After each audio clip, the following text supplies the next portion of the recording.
Merhaba arkadaşlar, örgü kanalıma hoş geldiniz. Hem kız hem erkek çocuklar için yapabileceğiniz kolay tığ işi hırka yaptım. Bugün bu hırka anlatımını sizlerle paylaşmak istiyorum. Hırkayı ön bölümden düğmeli yaptım.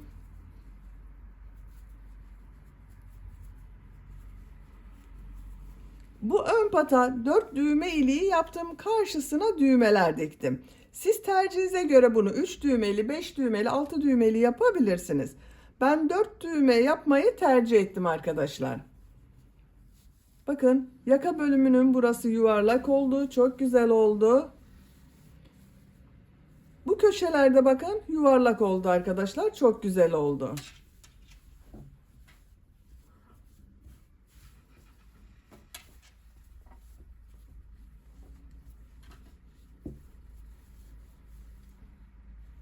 Model çok kolay arkadaşlar. Herkesin yapabileceği bir model. Bakın yuvarlak kol yapıyoruz. Birleştirme yaptığım yer bakın burası hiç belli olmuyor. Hırka örgüsünde iplik olarak her renk ipliği kullanabilirsiniz. Ben elimde bulunan çok az miktarda iplikler vardı. Bunları kullandım. Gri renkli iplik, sarı renkli iplik, beyaz renkli iplik ve turuncu renkli iplik kullandım. Siz tercihinize göre her marka iplik ve renkleri kullanabilirsiniz. Tek renkli de çok güzel oluyor arkadaşlar. Renkli değil, tek renkli olarak da yapabilirsiniz bu hırkayı. Tığ olarak 5 numara 3 milimetre tığ kullandım. Benim elim çok sıkı değil. Yaptığım örgüler yumuşak oluyor. Sizin eliniz sıkıysa 3,5-4 milimetre tığ kullanırsanız çok daha güzel olur. Hırka örgüsüne yakadan zincir yaparak başlıyoruz. İlk önce bu arttırma yaptığımız roba bölümünü yapıyoruz. Gövde bölümünü yapıyoruz. Son olarak bakın kol bölümünü yapıyoruz. Siz bu hırkayı yeni doğan bebek için yapmak istiyorsanız zincir sayısını benimle aynı sayıda başlayabilirsiniz. Yakada yaptığım arttırma sırasını 2 sıra eksik yaparsanız yeni doğan bebek için olur. Zincir sayısını aynı sayıda başlayıp bu arttırma sırasını 1 sıra eksik yaparsanız 3 aylık bebeğiniz için olur. Zincir sayısını aynı sayıda başlayıp arttırma sırasını benim yaptığımdan 1 sıra fazla yaparsanız 1-2 yaş arası çocuklarınız için olur. 2-3 yaş için yapmak istiyorsanız arkadaşlar 8 zincir fazla başlayabilirsiniz.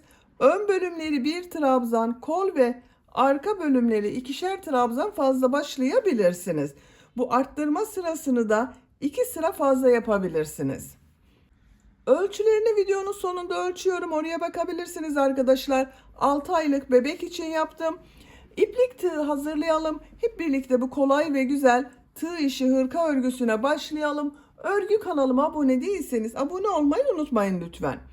İzlediğiniz videolarıma beğeni ve yorumlarınızı da yaparsanız çok sevinirim arkadaşlar. Sizlerden gelen beğeni ve yorumlar örgü kanalımın devamlılığı için çok önemli.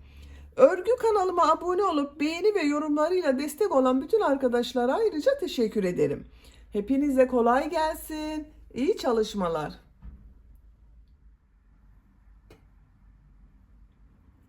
Yakadan zincir yaparak başlıyoruz.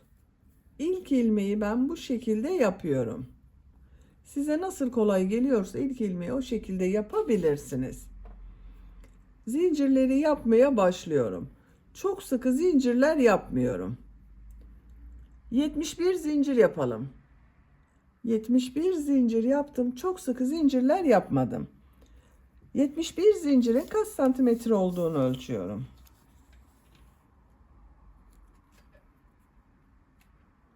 30 santimetre zincir uzunluğu var. Elimin sıklığına göre 30 santimetre için ben 71 zincir yaptım arkadaşlar. Sizin eliniz sıkıysa daha fazla zincir yapmanız gerekebilir. Şimdi yaka ayrımlarını yapacağız.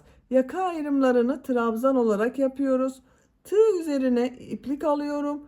3 ilmek atlıyorum. 1, 2, 3, 4. ilmeğe trabzan yapıyorum. Bu 3 ilmek atladığımda bir trabzan, bununla birlikte 10 trabzan yapıyorum. Bakın 1, 2, 3, 4, 5, 6, 7, 8, 9, 10. 10 trabzan yaptım. Arttırma yeri için 2 zincir yapıyorum. 14 trabzan yapıyorum.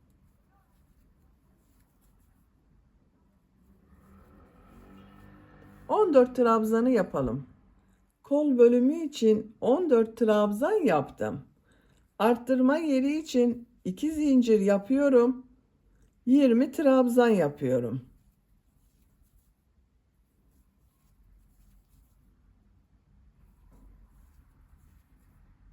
...20 trabzan yapalım. 20 trabzan yaptım. Arttırma yeri için 2 zincir yapıyorum. Kol bölümüne 14 trabzan yapıyorum.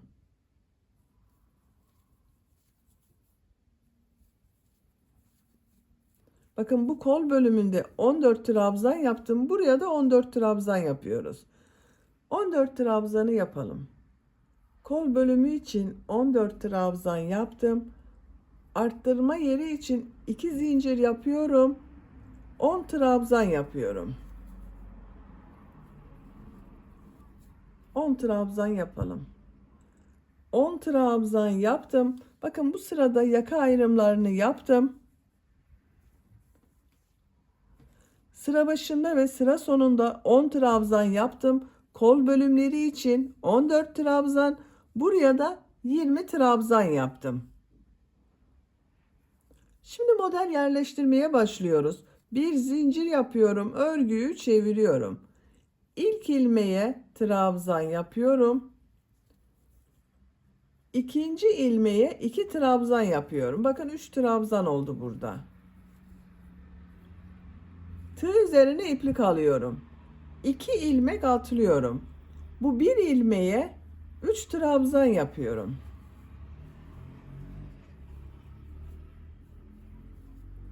Aynı ilmek içine bakın 3 trabzan yaptım.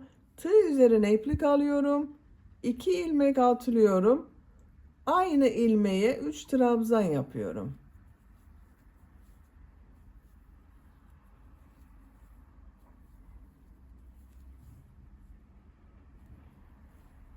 İki ilmeği atlıyorum. Arttırma zinciri üzerine 2 trabzan, 2 zincir, 2 trabzan yapıyorum.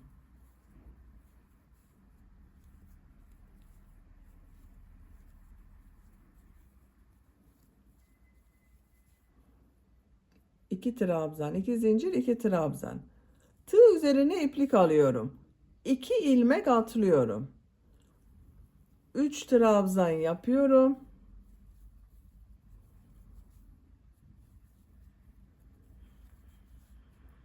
2 ilmek atlıyorum. 3 trabzan yapıyorum.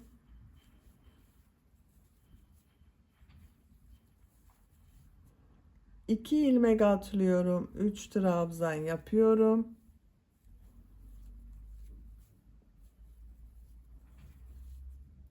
2 ilmek atlıyorum. 3 trabzan yapıyorum.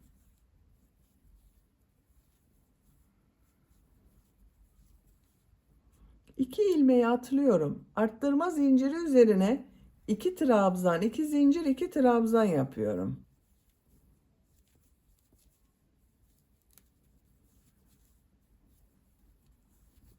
Bakın bu şekilde model yerleştirme yaptım. Buraya bakın 1, 2, 3 model yerleştirdim. Arttırma yerine 2 trabzan, 2 zincir, 2 trabzan, kol bölümüne 1, 2, 3, 4 model yerleştirdim. 2 ilmek atlıyorum. 3 trabzan yapıyorum. 2 ilmek atlıyorum. 3 trabzan yapıyorum. Arttırma zincirine kadar devam edelim. Buraya kadar bakın modeller yaptım. 2 ilmek atlıyorum. Arttırma yerine 2 trabzan, 2 zincir, 2 trabzan yapıyorum.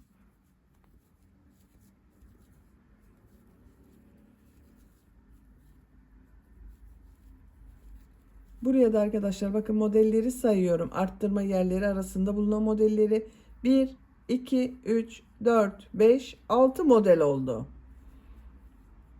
2 ilmek atlıyorum. 3 trabzan yapıyorum.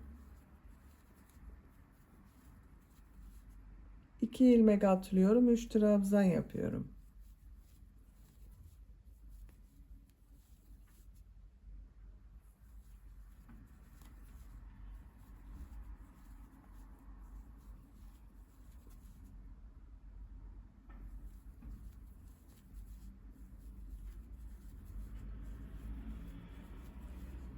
İki ilmek atlıyorum. 2 trabzan, 2 zincir, 2 trabzan yapıyorum.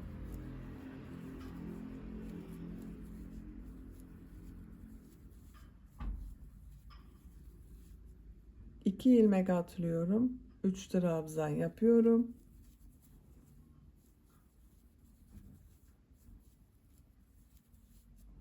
İki ilmek atlıyorum. 3 trabzan yapıyorum.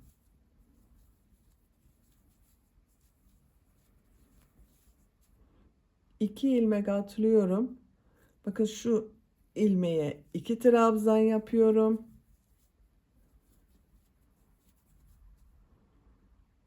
Son ilmeğe 1 trabzan yapıyorum. Bakın buraya da 1, 2, 3 model yaptım arkadaşlar.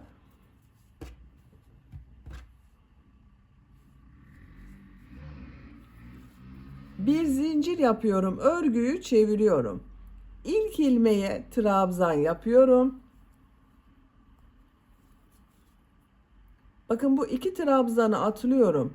2 model ortasında bulunan şu boşluğa 3 trabzan yapıyorum. Aralarında zincir yapmıyoruz arkadaşlar. Şu 2 model ortasına 3 trabzan yapıyorum.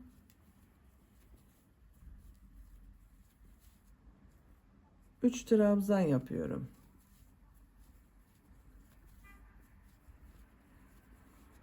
Arttırma yerine bakın şu 2 zincir üzerine 2 trabzan, 2 zincir, 2 trabzan yapıyorum.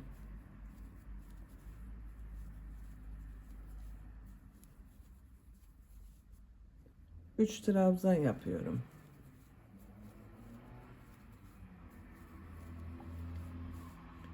Arttırma zincirine kadar devam edelim. Arttırma zincirine kadar modelleri yaptım. Zincir üzerine 2 trabzan, 2 zincir, 2 trabzan yapıyorum.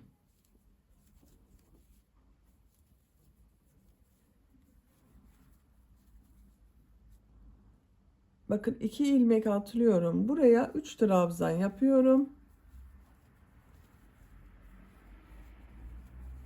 3 trabzan yapıyorum.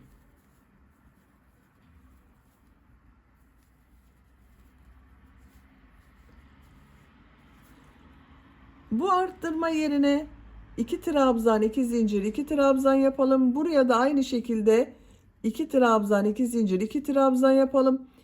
Diğer model ortasında bulunan bakın buralara 3'er trabzan yapalım. Sıra sonuna kadar devam edelim. Sıra sonuna kadar tamamladım. Bakın burada şu iki model arasına 3 trabzan yaptım. Son ilmeğe 1 trabzan yapıyorum. Sıra başında da aynı yaptım bakın arkadaşlar. 1 trabzan yaptım. 2 model ortasına 3 trabzan yaptım.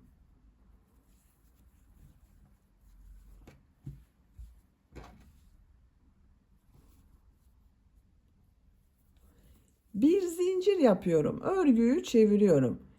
İlk ilmek üzerine bir trabzan yapıyorum.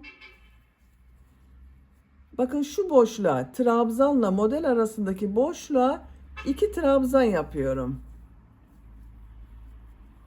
Burada da 3 trabzan oldu. 3 trabzan yapıyorum.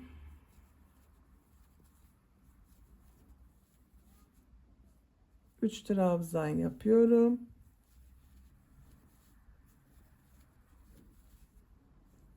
Üç trabzan yapıyorum.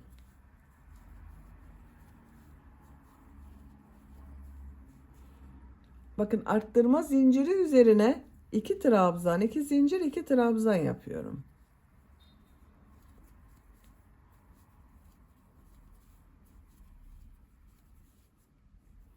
3 trabzan yapıyorum.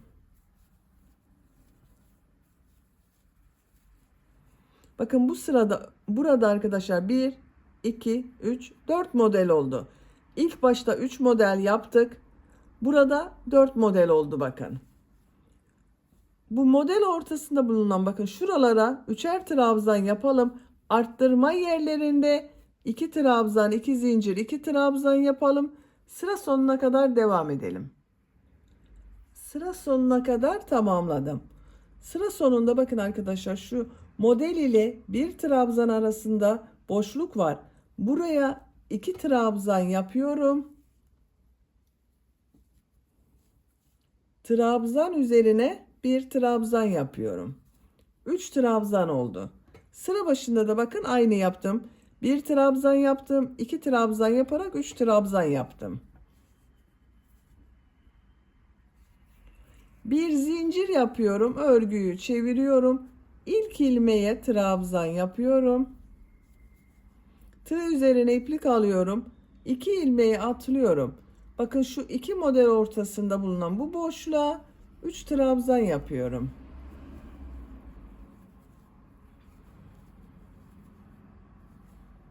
Üç trabzan yapıyorum.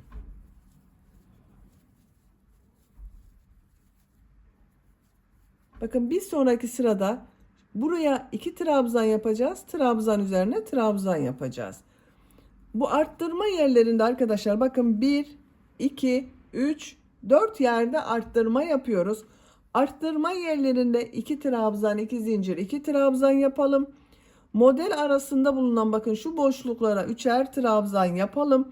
Yaka örgüsünü yapacak olduğunuz çocuğun büyüklüğüne göre bu model sırasını tekrarlayarak devam edelim. Roba örgüsünü yapacağım ölçüye göre tamamladım.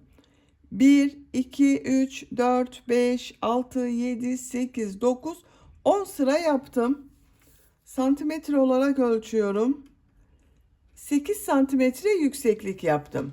Benim yapacağım ölçü için bu yükseklik yeterli. Siz biraz büyük olmasını istiyorsanız 1-2 sıra arttırmalara devam edebilirsiniz. Bakın bu 1, 2, 3, 4 yerde 2 trabzan, 2 zincir, 2 trabzan şeklinde arttırmaları yaptım ben. Bu sırada kol bölümünü gövde bölümünden ayırıyoruz.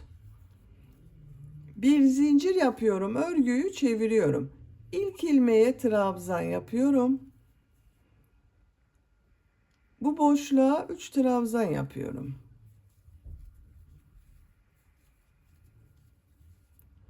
Üç trabzan yapıyorum.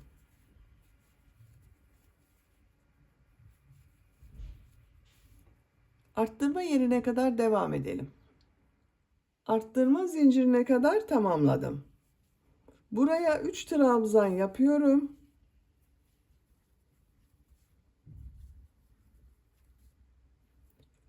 Bir zincir yapıyorum.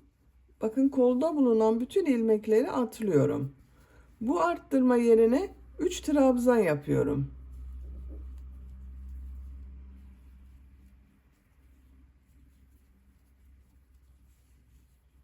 Bir zincir ile bakın ön ve arka bölümü birleştirdik.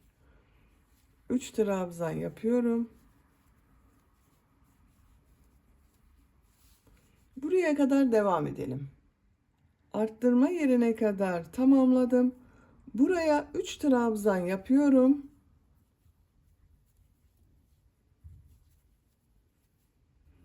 Bir zincir yapıyorum. Kolda bulunan bütün ilmekleri atlıyorum. Bu arttırma yerine 3 trabzan yapıyorum.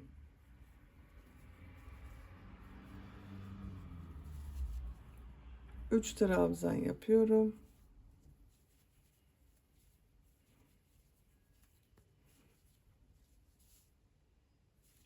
Sıra sonuna kadar devam edelim. Sıra sonuna kadar tamamladım. Bakın buraya 3 trabzan yaptım. Son ilmeğe trabzan yapıyorum. Bu sırada kol bölümlerini gövde bölümünden ayırdım. Bakın kol altında bir zincir ile ön ve arka bölümleri birleştirdim. Görüntüsü bu şekilde oldu arkadaşlar. Bu sırada Buradan itibaren ben renk değiştiriyorum. Renkli iplikler kullanıyorum. Siz tercihinize göre aynı renk iplik ile devam edebilirsiniz. Bu renk ipliği kesiyorum.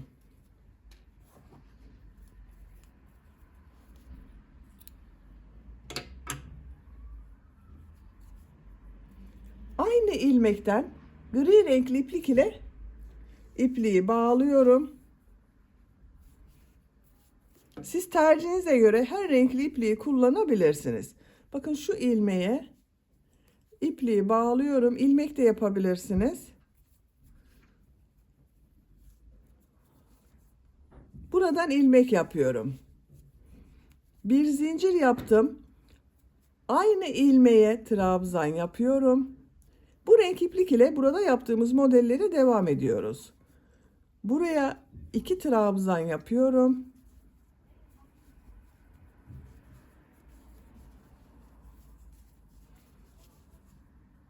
Üç trabzan yapıyorum.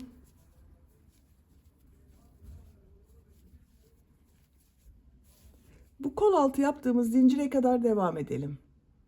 Buraya kadar modelleri yaptım.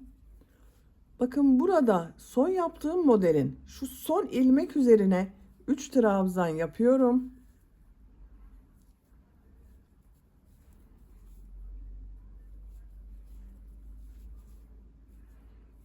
Kol altında yaptığım bir zinciri atlıyorum. Bu modelin bakın şu ilmeğe 3 trabzan yapıyorum.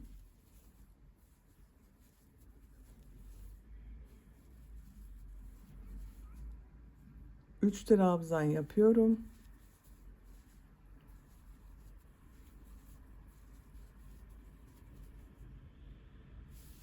Buraya kadar devam edelim. Diğer kol altına kadar modelleri yaptım. Burada yine bakın şu son modelin son ilmeğe 3 trabzan yapıyorum.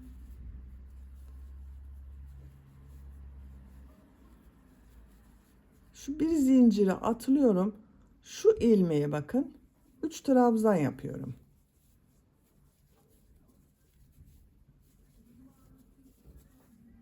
Üç trabzan yapıyorum.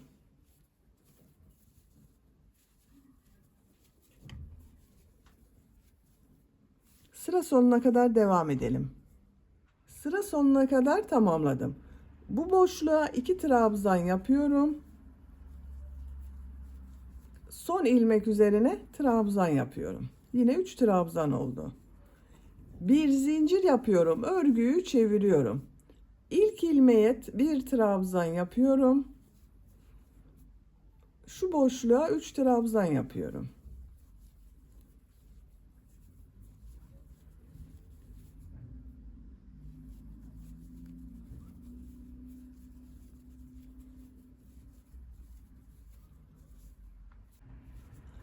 Sıra sonuna kadar devam edelim.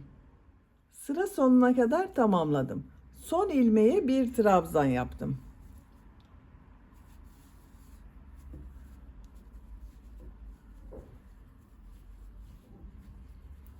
Görüntüsü bu şekilde oldu arkadaşlar, bakın. Gövde örgüsü bu şekilde devam edecek. Tercihinize göre bu renk sıralamasını istediğiniz gibi yapabilirsiniz. Her renk iplikleri kullanabilirsiniz.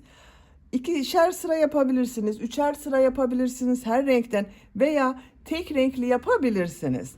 Gövde örgüsünü yapacak olduğunuz çocuğun büyüklüğüne göre bu model sırasını tekrarlayarak devam edelim. Gövde bölümünü yapacağım ölçüye göre tamamladım. Kaç sıra yaptığımı sayıyorum. Bakın kol altından sonra gri renkli iplik ile başladım. 2, 4, 6, 8, 10, 12, 14, 16, 18 model sırası yaptım arkadaşlar. Santimetre olarak ölçüyorum.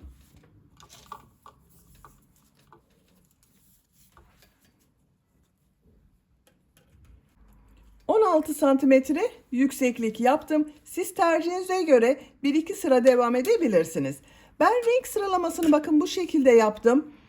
2, 4, 6 sıra gri renkli iplik ile yaptım. 2, 4, 5 sıra turuncu renkli iplik ile yaptım. 2, 4, 6, 7 sıra beyaz renkli iplik ile yaptım. Bu renk sıralaması tercihinize göre siz istediğiniz gibi yapabilirsiniz. Gri renkli iplik ile devam ediyorum. Bakın bu köşeden başlıyorum. Şuradan ipliği bağlıyorum. İlmek yapıyorum. 2 zincir yapıyorum. Trabzan sırası yapıyorum. Her ilmek üzerine trabzan yapıyorum.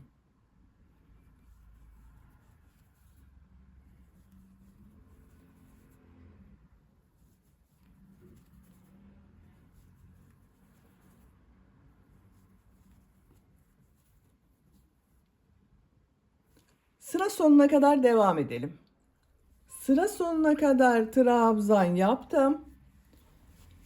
Ön patta da trabzan yaparak devam edeceğiz.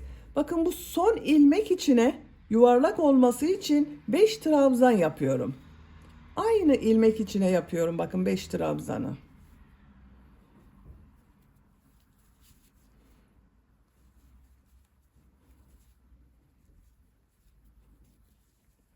Aynı ilmek içine 5 trabzan yaptım. Trabzan sırası yaparak devam ediyorum.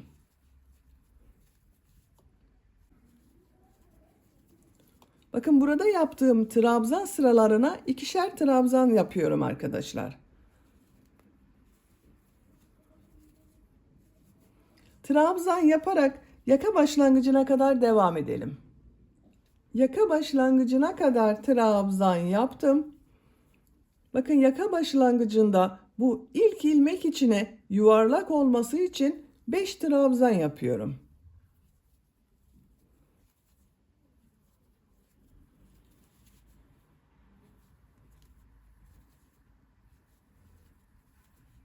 Beş trabzan yaptım.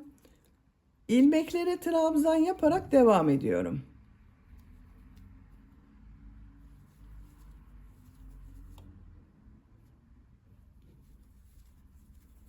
Trabzan sırası yapıyoruz. Bakın köşe görüntüsü bu şekilde oldu. Yaka ucuna kadar devam edelim. Sıra sonuna kadar trabzan yaptım. Bakın burası da yaka köşesi olacak arkadaşlar. Bu son ilmek içine 5 trabzan yapıyorum.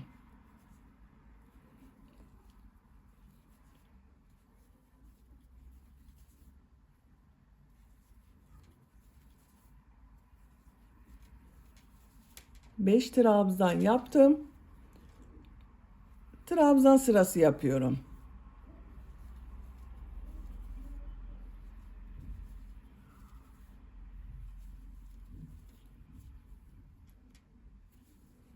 Sıra sonuna kadar devam edelim.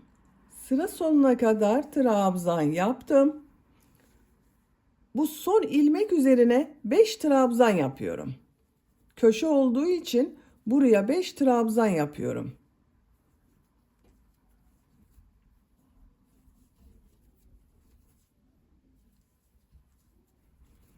Bakın aynı ilmek içine 5 trabzan yaptım.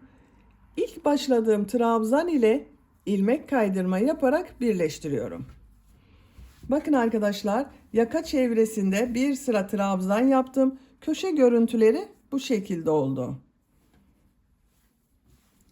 Bu sırada trabzanları bir düz bir ters boşluktan alıp trabzan yapacağız. Yaka bölümünün buraya da düğme ilikleri yapacağız arkadaşlar. İlk önce düğme iliklerinin yerini işaret yapalım. İlk düğme iliğini yaka başlangıcına yapıyorum. Bakın bu yaka başlangıcında 5 trabzan yaptım. Bundan sonra bakın bir trabzan atlıyorum. İkinci trabzana düğme iliği için işaret yapıyorum. İşaret yaptığım trabzandan sonra bakın 2, 4, 6, 8, 10, 12, 13 trabzan atlıyorum. 14. trabzana düğme iliği için işaret yapıyorum. Tekrar bakın 2, 4, 6, 8, 10, 12, 13 trabzan saydım. 14. trabzana düğme iliği için işaret yaptım. 2, 4, 6, 8, 10, 12, 13, 14. Ben aralarda 13 trabzan bıraktım arkadaşlar. Siz daha sık yapmak istiyorsanız 11 trabzan yapabilirsiniz. Veya daha seyrek düğme yapmak istiyorsanız 15 trabzan yapabilirsiniz. 4 düğme iliği yapacağız arkadaşlar. Siz tercihinize göre bunu 11 trabzan bırakarak 5-6 düğmeli yapabilirsiniz.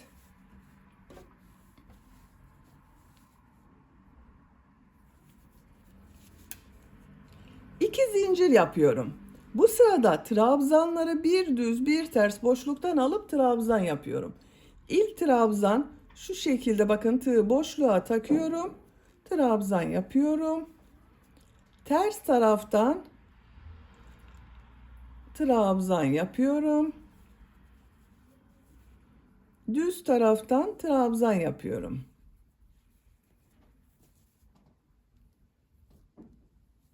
Bir düz bir ters trabzanlar yapıyoruz.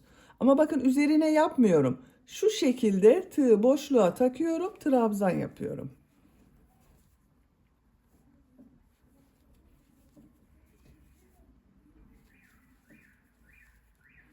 Görüntüsü bu şekilde oluyor. Bu düğme iliği için işaret yaptığım yere kadar bir düz bir ters trabzan yaparak devam edelim. İşaret yaptığım yere kadar bir düz bir ters trabzan yaparak tamamladım. Köşe görüntüsü bu şekilde oldu. Bakın, işaretten önce bu trabzanı düz taraftan boşluktan aldım, trabzan yaptım. Düğme iliği için 2 zincir yapıyorum. Bu bir ilmeği atlıyorum. Bakın, işaret yaptığım trabzan atladım. Bu trabzan düz taraftan boşluktan alıyorum, trabzan yapıyorum. Ters taraftan trabzan yapıyorum. Düz taraftan trabzan yapıyorum.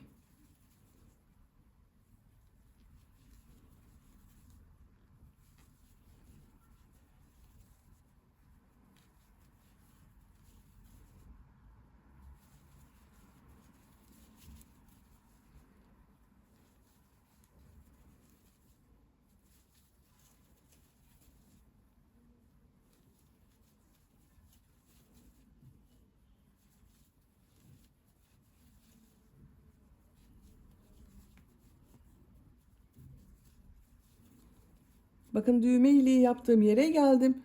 Bu trabzan, bakın, düz taraftan boşluktan alıyorum, trabzan yapıyorum. Düğme iliğine kadar kaç trabzan yaptığımı sayıyorum. 2, 4, 6, 8, 10, 12, 13 trabzan oldu. Düğme iliği için 2 zincir yapıyorum. Bir ilmek atlıyorum. Trabzan, düz taraftan boşluktan alıp trabzan yapıyorum. Düğme iliği yaptığımız yerde, bakın arkadaşlar, bu düz taraftan, bu da düz taraftan. Bir sonraki sırada bu 2 zincir üzerine trabzan yapacağız. O ters tarafta görünen trabzan olacak. Ters taraftan trabzan yapıyorum. Düz taraftan trabzan yapıyorum. Düğme iliği için işaret yaptığım yere kadar devam edelim. İşaret yaptığım yere kadar, bakın, trabzan yaptım. Buraya da burada yaptığım gibi 13 trabzan oldu. Bakın, 2, 4, 6, 8, 10, 12, 13. Düğme iliği için 2 zincir yapıyorum. Bir ilmek atlıyorum. Bu trabzan düz taraftan boşluktan alıp trabzan yapıyorum. Ters taraftan trabzan yapıyorum. İşaret yaptığım ilmeğe kadar devam edelim. İşaret yaptığım yere kadar trabzan yaptım. 2 zincir yapıyorum. Bir ilmeği atlıyorum. Bu trabzan düz taraftan trabzan yapıyorum. Bakın, 4 düğme iliğini, yerlerini belirledim arkadaşlar. 1, 2, 3, 4.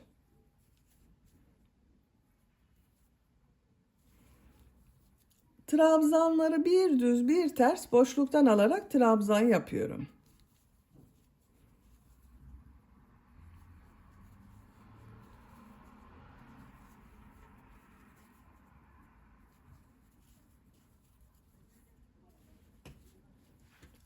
Sıra sonuna kadar bir düz bir ters trabzan yaparak devam edelim. Sıra sonuna kadar tamamladım. Son trabzan, düz taraftan boşluktan aldım, trabzan yaptım. İlk yaptığım ilmek ile ilmek kaydırma yaparak birleştiriyorum. Bakın sıra başında yaptığım 2 zincir ters tarafta görünen trabzan oldu. Bakın görüntüsü bu şekilde arkadaşlar. Bu sırada yaptığım bu trabzanları nasıl görüyorsam o şekilde boşluktan alıp trabzan yapıyorum. 2 zincir yapıyorum. İlk trabzan düz taraftan trabzan yapıyorum. Ters tarafta görüyorum. Ters taraftan trabzan yapıyorum.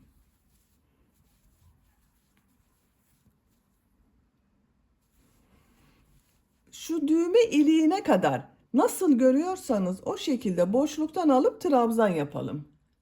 Düğme iliğine kadar bakın tamamladım. Köşe görüntüsü bu şekilde oldu arkadaşlar. Bu düğme iliği için bakın buraya 2 zincir yaptım. Bu 2 zincir üzerine bir trabzan yapıyorum. Burada bakın bir ilmek atladım. Buraya da bir trabzan yaptım. Nasıl görüyorsam o şekilde boşluktan alıp trabzan yapıyorum. Bakın düğme iliği daha belirgin oldu.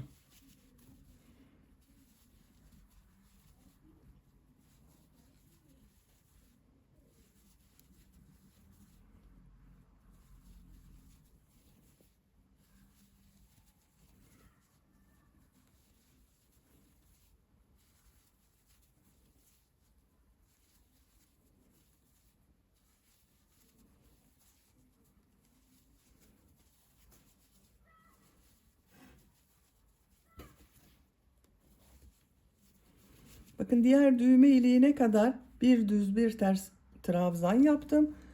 Bu 2 zincir üzerine bir trabzan yapıyorum. Nasıl görüyorsam o şekilde boşluktan alıp trabzan yapıyorum. Bu şekilde devam edeceğiz arkadaşlar. Bakın bu düğme iliğine ve buraya da birer trabzan yapalım. Diğer trabzanları nasıl görüyorsanız o şekilde trabzan yaparak sıra sonuna kadar devam edelim. Sıra sonuna kadar tamamladım. İlk ilmek ile ilmek kaydırma yaparak birleştiriyorum. Bu köşe görüntüsü de bakın bu şekilde oldu. İpliği kesiyorum. Bakın arkadaşlar, köşelerin görüntüsü bu şekilde. Düğmelerinde diktim ben arkadaşlar. Bakın buraya 4 düğme iliği yaptım. Karşısına birer tane düğme diktim. Şu şekilde takarak kullanıyoruz.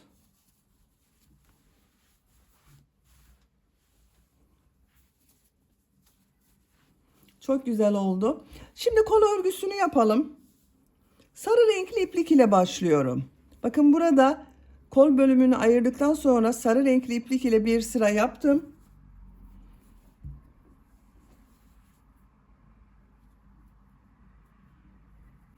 Sarı renkli ipliği bağlıyorum.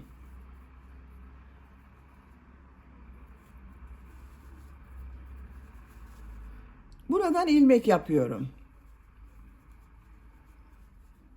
Tığ üzerine iplik alıyorum. Kol bölümü için bu arttırma yerine 3 trabzan yapıyorum.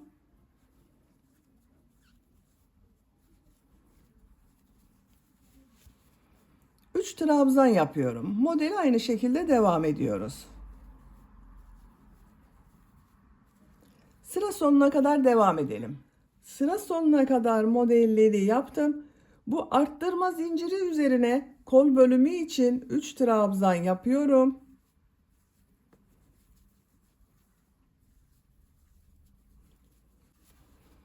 Bu son yaptığım modeli ilk yaptığım model ile ilmek kaydırma yaparak birleştiriyorum. Bakın sıra başında arttırma yerine yaptığım 3 trabzan var. Bunun ilk trabzan ile ilmek kaydırma yapıyorum.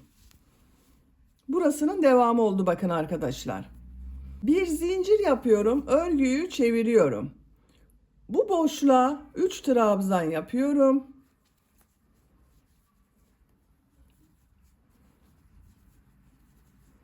Üç trabzan yapıyorum.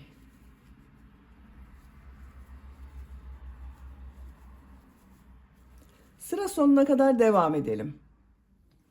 Sıra sonuna kadar tamamladım. İlk model ile ilmek kaydırma yaparak birleştiriyorum. Sarı renkli ipliği kesiyorum ben arkadaşlar. Siz tercihinize göre kol örgüsünü tek renk yapabilirsiniz. Sarı devam edebilirsiniz. Ben gövdede yaptığım gibi kol bölümünü de renkli yapmak istiyorum. Gri renkli iplik ile modele başlıyorum.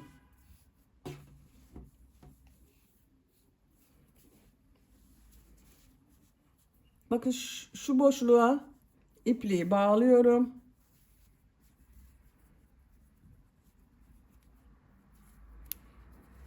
Buradan ilmek yapıyorum.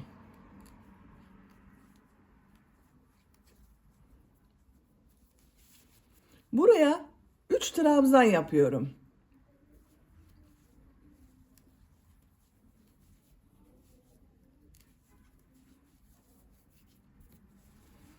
Modelleri aynı şekilde devam ediyorum. 3'er trabzan yapıyorum. Sıra sonuna kadar devam edelim. Sıra sonuna kadar tamamladım. İlk ilmek ile bakın. İlk yaptığım trabzan ile ilmek kaydırma yaparak birleştiriyorum. Bir zincir yapıyorum. Örgüyü çeviriyorum.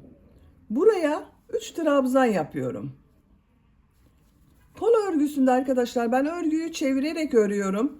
Yuvarlak devam etmiyorum. Bakın şu şekilde devam da edebilirsiniz. Ben örgüyü çevirerek örüyorum. Gövde ile aynı model olsun diye örgüyü çevirerek örüyorum.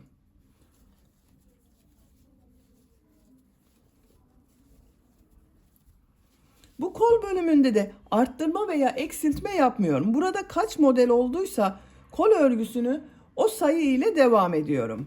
Kol örgüsü bu şekilde devam edecek. Dediğim gibi kol örgüsünü renk sıralamasını gövde ile aynı yapabilirsiniz veya daha farklı renk sıralaması yapabilirsiniz.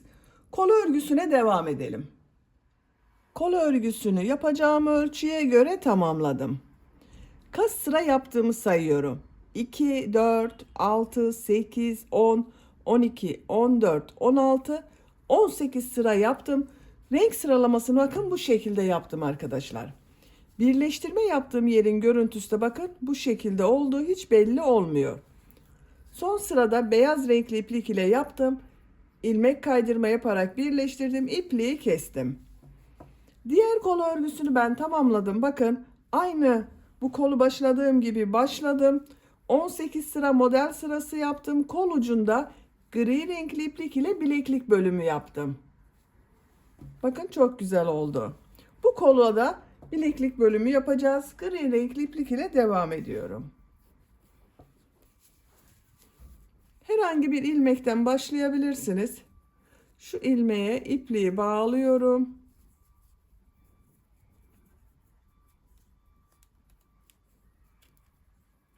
Buradan ilmek yapıyorum. İlk önce bir sıra trabzan sırası yapacağız. Burada yaptığımız gibi bir düz bir ters trabzanlar yapacağız. 2 zincir yapıyorum. Her ilmeğe bir trabzan yapıyorum.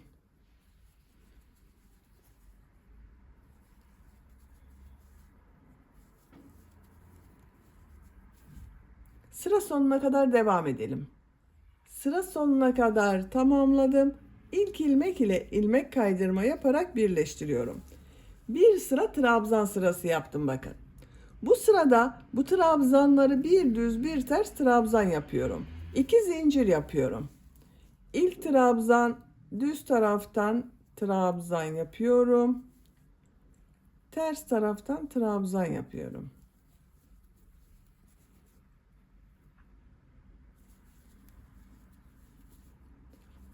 Burada kesme yapıyorum arkadaşlar. Bakın diğer kol ucunda da aynı yaptım. Aralarda kesme yaptım. Biraz dar oldu. Siz isterseniz tercihinize göre hiç kesme yapmadan bir düz bir ters trabzan yaparak devam edebilirsiniz. Bakın bunu düz taraftan boşluktan aldım trabzan yaptım. Şu iki trabzanı ters taraftan birlikte alıyorum.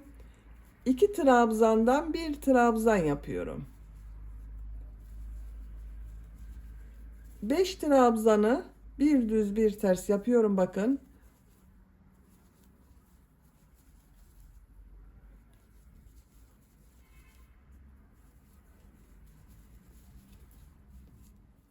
1, 2, 3, 4, 5 trabzanı yaptım. Bakın yine bunu düz taraftan trabzan yaptım.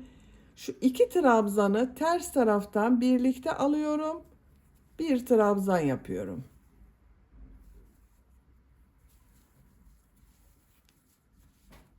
Sıra sonuna kadar devam edelim. Sıra sonuna kadar tamamladım. Son trabzan düz taraftan trabzan yaptım. İlk ilmek ile ilmek kaydırma yaparak birleştiriyorum. Sıra başında yaptığım 2 zincir ters tarafta görünen trabzan oldu. Bakın aralarda kesme yaptığımız için kol ucu biraz dar oldu arkadaşlar. Bu sırada bu trabzanları nasıl görüyorsam o şekilde boşluktan alıp trabzan yapıyorum. 2 zincir yapıyorum. Düz taraftan trabzan yapıyorum. Ters taraftan trabzan yapıyorum.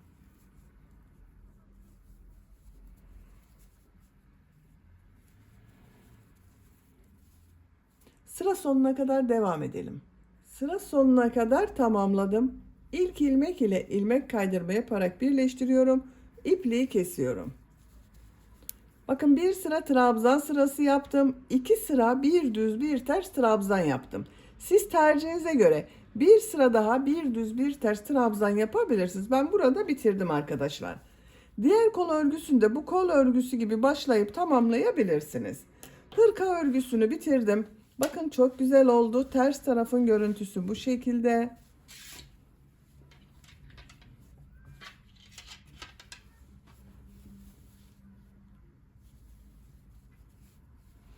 Bitmiş olarak ölçülerini söylüyorum. Bakın burada yaptığım düğme iliklerine düğmeyi takıyorum.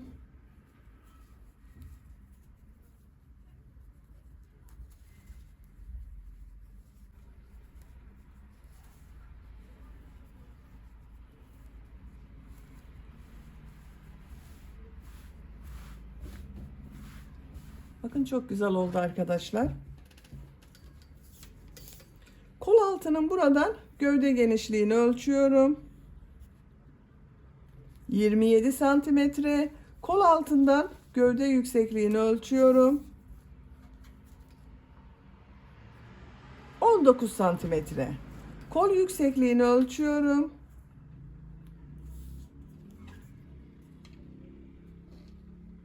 17 santimetre kol yüksekliği var.